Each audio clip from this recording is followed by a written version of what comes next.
Give me the camera. Give it off, down. Salutations, everyone, and welcome to another fine Southern Fried edition of Defending Your Movie.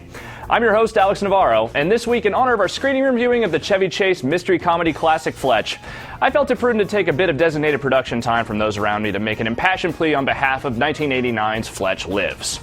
Now, upon its release, Fletch Lives was more or less dismissed as a pale imitation of the first film's near-perfect blending of a clever mystery plot with Chevy Chase's good-natured assholishness. Try a transplant. Maybe the hair from your ass might make you smarter. Which at the time of Fletch's debut in 1985 was still a welcome quality. But by the time '89 rolled around, audiences had pretty much grown tired of Chase as a leading comedic talent, especially in the wake of some of his less than thrilling projects of the time. Caddyshack 2, I'm looking in your direction. Admittedly, if you're the sort of filmgoer who might have gone into Fletch Lives simply expecting the exact same thing as the first movie, you undoubtedly would have been put off by the sequel's newfound dedication to screwball comedy over anything even remotely resembling a taut or intriguing mystery. Granted, some of that has to do with the fact that the first Fletch was directly based off one of Gregory McDonald's Fletch novels, whereas Fletch Lives was entirely the original concoction of hired screenwriters. At the very least, the two movies were directed by the same guy, Michael Ritchie. Fletch Lives finds Fletch still working as an investigative newspaper reporter, writing a column under the name Jane Doe.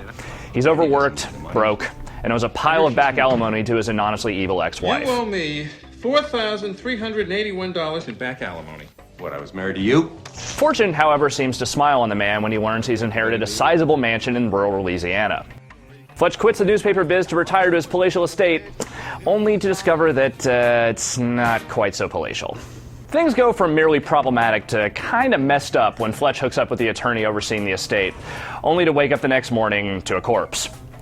Fletch is the prime suspect, so of course he's got to try and clear his name. But things get a little more hectic when Fletch becomes aware that the elderly aunt had bequeathed the estate to him a mere 3 weeks prior to her death, originally planning to sell to a huckster televangelist and his Disney-sized ministry. And when a mysterious entity shows up wanting to buy Fletch's property for an absurd amount of money, $250,000. and people start taking random pot shots at him to put a little exclamation point on the whole go home sentiment, Should I get out of town before sundown? Fletch's mystery bone starts aching, and he sets about seeking out the truth. Now, the truth in this case isn't really terribly complicated. What few twists Fletch Lives does manage to weave around its storyline are really kind of all sorts of predictable. You're right, he is many things. Former used car salesman, a confessed embezzler, your father. By the same token, I think anyone who remembers the original Fletch having a particularly taut or labyrinthine mystery is maybe looking back with a touch of overly rosy nostalgia. These movies, while featuring airs of mysteriosity, are really about the comedy, and while it's not quite as consistently hysterical as his predecessor, Fletch Lives is a damn funny movie in its own right. Chase hasn't really lost a step here. He's every bit the snarky prick that you came to know and love in Fletch, and is certainly a great deal more on point here than he was in similarly arid movies. Pilot's okay, I just saw him parachuting. I love him, man. The writing is still pretty snappy, and as Fletch goes through each of his trademark false identities. My name? Peggy Lee Zorpa. Henry Himmler. Billie Jean King, Bug Buzzers. Claude Henry. Claude. Claude or Claude is good. Henry. Henry. Smoot. SMMOTT. Peter Lemonjello, your house is on fire. Name's Ed. Ed Harley. Elmer Gantry, Elmer Fudd Gantry. Bob Lee. Bobby Lee. Bob Lee Schwartz. Schwartz. Second. Chase delivers quite a few good sarcastic one-liners. How about lunch at the In-N-Out Burger? I'm not hungry. All right, forget the burger. How about just the In-N-Out? Now, I've seen people complain that Chase seems far less involved here than he was in the first film, but I frankly just don't see it. I mean, Chase always seems like he's kind of a step removed from the goings-on of every movie he's in, because that's just kind of his style. His leisurely dickishness is what makes the Fletch character work, and it works A-OK in the sequel. There's even shockingly solid supporting work from the likes of Arlie Ermey as the scuzzy Reverend Farnsworth. I want you to send whatever you can afford. If you've got $1,000 in the bank, don't be afraid to send the whole $1,000. I need your money.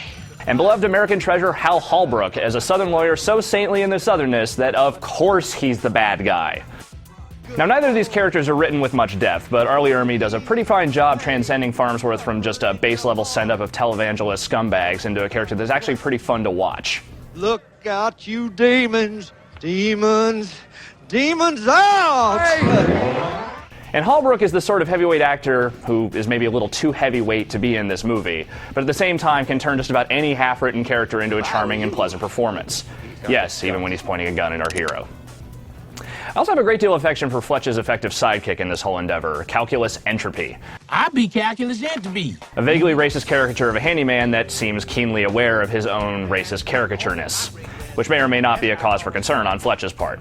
You ever hear of the Emancipation Proclamation? I heard something about it, but I don't recall exactly. It didn't get too much publicity around these here parts. Calculus is played by Cleavon Little, who you may remember from the likes of Blazing Saddles and Vanishing Point. And Little does a fine job alternating between bouts of dialogue that really could only seem earnest coming from the pen of a prequel-era George Lucas, and also giving off the sly impression that Calculus knows a good bit more about the situation than he'd prefer to let on. Sadly, this was Little's last film, as he died a couple years after its release. Yes, sir. Peace and quiet. Now, by no means would I call Fletch Lives a flawless film, apart from the positively hilarious Song of the South musical number parody. Mr. Bluebird's on my... Most of its production ranges between overstretched and non-existent. It's edited with sort of feverish quality, with random establishing shots popping up for absolutely no reason, and some establishing shots seemingly just flat out missing. The whole Bible Land amusement park gag is sadly underutilized, though the appearance of the flood sequence from the Universal Studios tour ride is kind of hysterical in its cheapness. And a big, expensive-looking chase between Fletch and a gang of motorcycle Nazis seems like more of a desperate attempt to plug some energy into the middle portion of the movie, sort of like the cop car chase scene in the original Fletch.